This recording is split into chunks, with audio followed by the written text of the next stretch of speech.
Mount Kenya has spoken. Well, at least one of its boldest voices has.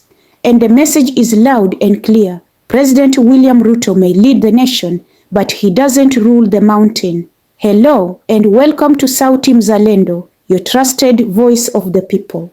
Buckle up, because what we're about to unpack today could shape the political winds blowing through central Kenya. During a recent public event in Nyeri, Governor Mutahi Kahiga did not hold back. With confidence in his voice and the crowd watching closely, the Nyeri governor stood before the people and sent a political message that has since echoed across the country. In his words, "The president is the kingpin of Kenya, but he is not the kingpin of the mountain. The mountain has its owners." Yes, you heard that right. While many have assumed that President Ruto's strong showing in Mount Kenya during the 2022 elections made him the region's political torchbearer, Governor Kahiga is saying, not so fast. According to him, leadership of the nation and leadership of the mountain are two very different lanes. So, what's behind this bold statement? Kahiga's comments seem to hint at a growing feeling within Mount Kenya, a sense that the region is not getting the attention or influence it expected after backing Ruto. While there's no open rebellion, the silence in the region, Kahiga said, should not be mistaken for satisfaction. The mountain doesn't protest loudly, he said. It speaks with silence. That's a powerful metaphor, and one that many in the region might resonate with. In Mount Kenya politics, silence has always been a signal, either of contentment or brewing discontent. Interestingly, even as he made these remarks, Kahiga still accompanied President Ruto during his recent tour of Nyeri County.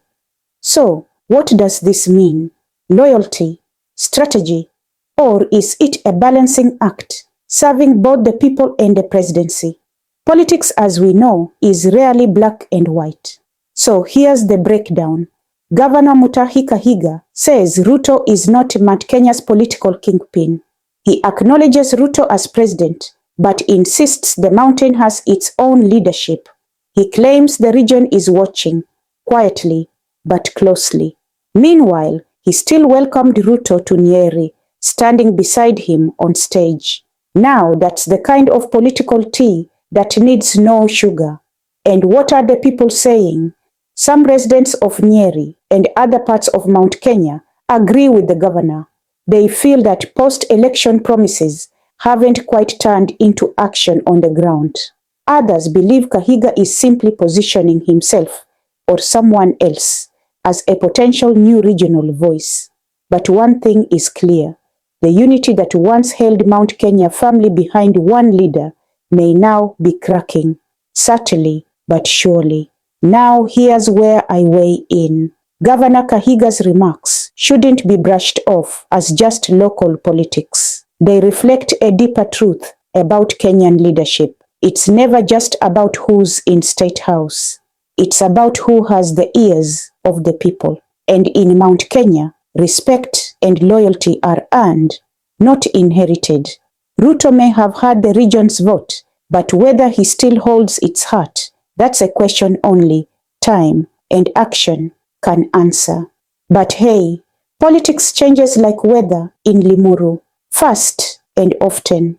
And if the mountain starts rumbling, the whole country listens. So, what do you think? Is Governor Kahiga speaking truth to power or playing power games of his own?